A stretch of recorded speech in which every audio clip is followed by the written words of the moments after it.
മോശക്കാരെന്നെല്ലാം പറയാൻ പറ്റുന്ന രീതിയിലെടുത്ത് ജീവിക്കുന്ന ആളുകളാണ്.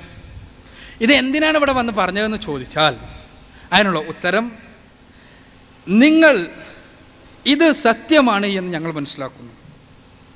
ഇത് ഞങ്ങൾ ഇതുവരെ പറഞ്ഞ കാര്യങ്ങൾ 100% സത്യമാണ് എന്ന് ഞങ്ങൾ മനസ്സിലാക്കുന്നു.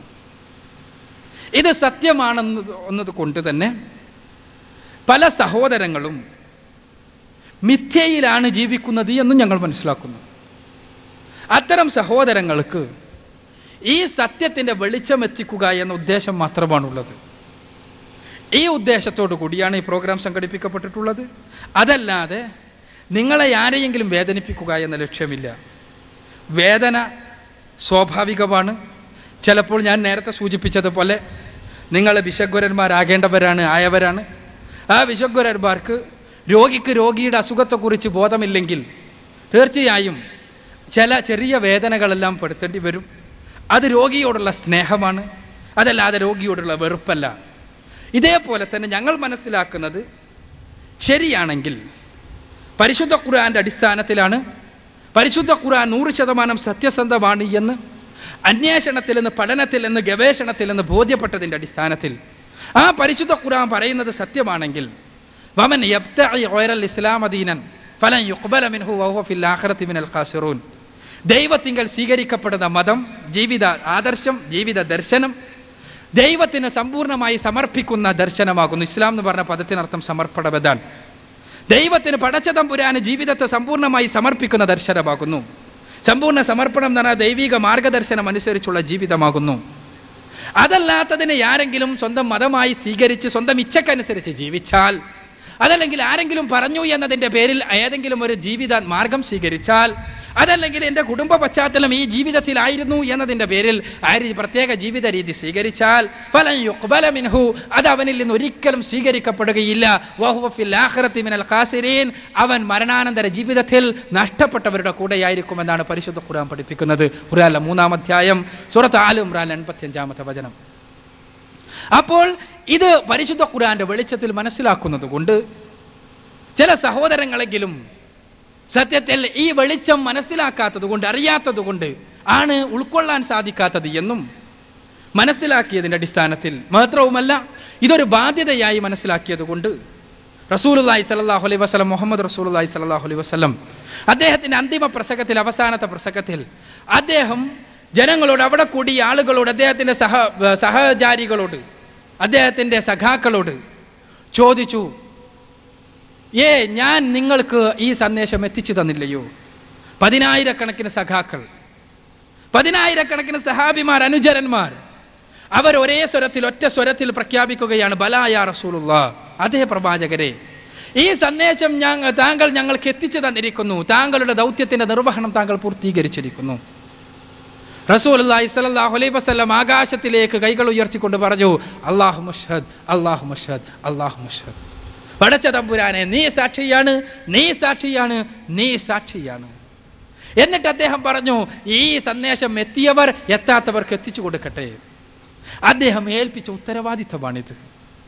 ഈ സന്ദേശം എത്താത്ത പ്രദേശങ്ങളിൽ എത്തിക്കുക എന്ന ഉത്തരവാദിത്തം നിർവഹിക്കുവാൻ വേണ്ടിയുള്ളൊരു കൂട്ടായ്മയുടെ ഭാഗമെന്നുള്ള നിലക്കാണ് നിങ്ങളുടെ അടുത്ത് എത്തിച്ചേർന്നിട്ടുള്ളത്.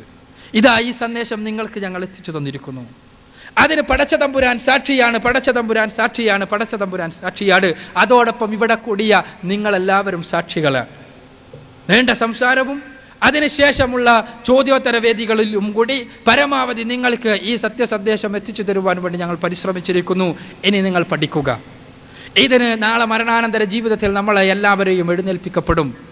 അവിടെ വെച്ച് പടച്ച തമ്പുരാൻ ചോദിക്കും, ഇതാ ഈ സന്ദേശം എത്തിക്കുവാൻ വേണ്ടി നിങ്ങൾക്കടുത്തേക്ക് ആളുകൾ വന്നില്ലയോ എന്ന്.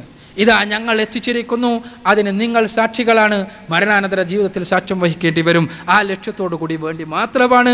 അതല്ലാതെ ഈ പേരിൽ ഒരു സംഭാവന ടിക്കറ്റുമായി നിങ്ങളുടെ അടുത്ത് ഞങ്ങളാരും വരില്ല. ഈ പേരിൽ നിങ്ങളുടെ അടുത്ത് വോട്ട് ചോദിക്കാൻ ഞങ്ങളാരും വരില്ല. അതല്ലെങ്കിൽ വേറെ എന്തെങ്കിലും ഒരു ആവശ്യവുമായി ഞങ്ങൾ ആരും വരില്ല എന്ന് ഉറപ്പ് തന്നുകൊള്ളുന്നു എന്ന് ആണ് എനിക്ക് സൂചിപ്പിക്കുവാനുള്ളത്.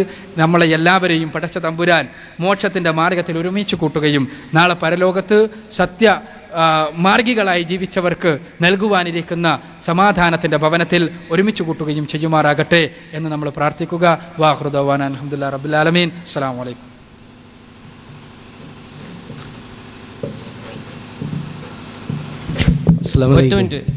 ഒരു മിനിറ്റ്. രണ്ടുപേരോടും കൂടിയുള്ള ചോദ്യമായിരുന്നു. അള്ളാഹു വിശുദ്ധ ഖുർആനിൽ പറയുന്നു, ഉദു ഇലാ സബീലി റബ്ബിക ബിൽ ഹിക്മതി വൽ മൗഇളത്തിൽ ഹസനതി വജാദിൽഹും ബില്ലതി ഹി അഹ്സൻ. 3 കാര്യങ്ങളാണ്. നിങ്ങളുടെ നാഥൻ്റെ മാർഗത്തിലേക്ക് ക്ഷണിക്കുക. 1, വിജ്ഞാനത്തിലൂടെ, സതുപദേശത്തിലൂടെ.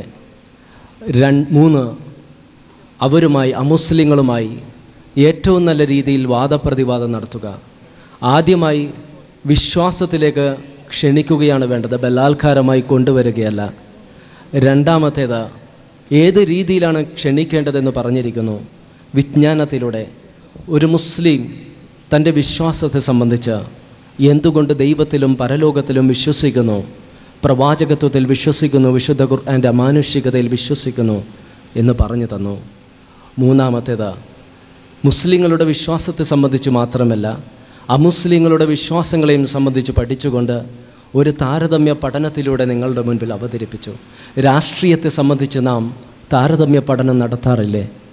വിജ്ഞാനത്തെ സംബന്ധിച്ച്, തത്വചിന്തയെ സംബന്ധിച്ചെല്ലാം നടത്താറില്ലേ? അതുപോലെ തന്നെ എന്തുകൊണ്ട് മതത്തിൻ്റെ പേരിൽ നടത്തിക്കൂടാ? യുണൈറ്റഡ് നേഷൻസ് നമുക്ക് നൽകുന്ന അധികാരമാണത്. ഇന്ത്യൻ ഭരണഘടന നൽകുന്ന അധികാരമാണ്. അതുമാത്രമാണ് വിജ്ഞാനത്തിലൂടെ, റൊട്ടിയോ പാലിലൂടെയല്ലോ, മറ്റുള്ള ഭൗതികമായ പ്രലോഭനങ്ങളിലൂടെയല്ല. വിജ്ഞാനത്തിലൂടെ ഞങ്ങൾ ക്ഷണിച്ചു, സ്വീകരിക്കാം, തിരസ്കരിക്കാം, മറ്റൊരു ഉദ്ദേശവുമില്ല. അതുപോലെ തന്നെ ഈ സദസ്സിലിരിക്കുന്ന മുസ്ലിങ്ങൾക്ക് വേണമെങ്കിൽ അവരുടെ പണ്ഡിതന്മാരെ കൊണ്ടുവന്ന് ഇതുപോലെ ചോദ്യോത്തരത്തിനുള്ള അവസരങ്ങളോടുകൂടി പരിപാടികൾ സംഘടിപ്പിക്കുവാൻ സാധിക്കും. വൺ വേ ട്രാഫിക്കായിട്ടല്ല ഞങ്ങൾ നടത്തിയത്. എന്തു വിമർശനങ്ങൾ നടത്തുവാനുള്ള വേദി ഞങ്ങൾ ഒരുക്കി തന്നിരുന്നു. എന്തും ചോദിക്കുവാനുള്ള സ്വാതന്ത്ര്യം നൽകിയിട്ടുണ്ടായിരുന്നു. ഈ പ്രക്രിയയിൽ ഏതെങ്കിലും രീതിയിൽ ആരുടെയെങ്കിലും മനസ്സിനെ നോവിപ്പിച്ചിട്ടുണ്ട് എങ്കിൽ ദയവായി ക്ഷമിക്കണം, ഉദ്ദേശശുദ്ധി മനസ്സിലാക്കണമെന്ന് പറഞ്ഞുകൊണ്ട് അവസാനിപ്പിക്കുന്നു. അസ്സലാമു അലൈക്കും. ബിസ്മില്ലാഹിർ റഹ്മാനിർ റഹീം. ഉദ്ഉ ഇലാ സബീലി റബ്ബിക ബിൽ ഹിക്മതി വൽ മൗഇദതിൽ ഹസനതി വജാദിൽഹും ബില്ലതി ഹിയ അഹ്സൻ. ഇന്ന റബ്ബക ഹുവ അഅലമു ബിമൻ ضل عن سبيله وهو أعلم بالمهتدين. وإن عاقبتم فعاقبوا بمثل ما عوقبتم به ولئن صبرتم لهو خير للصابرين. واصبر وما صبرك إلا بالله ولا تحزن عليهم ولا تك في ضيق مما يمكرون.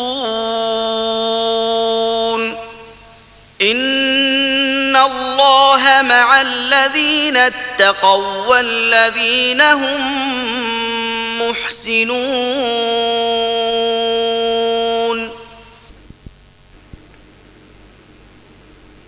യുക്തിദീക്ഷയോടുകൂടിയും സതുപദേശം മുഖേനയും നിന്റെ രക്ഷിതാവിൻ്റെ മാർഗത്തിലേക്ക് നീ ക്ഷണിച്ചുകൊള്ളുക.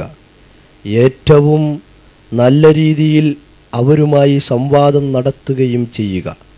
തീർച്ചയായും നിന്റെ രക്ഷിതാവ് തൻ്റെ മാർഗം വിട്ട് പിഴച്ചുപോയവരെപ്പറ്റി നല്ലവണ്ണം അറിയുന്നവനത്രേ.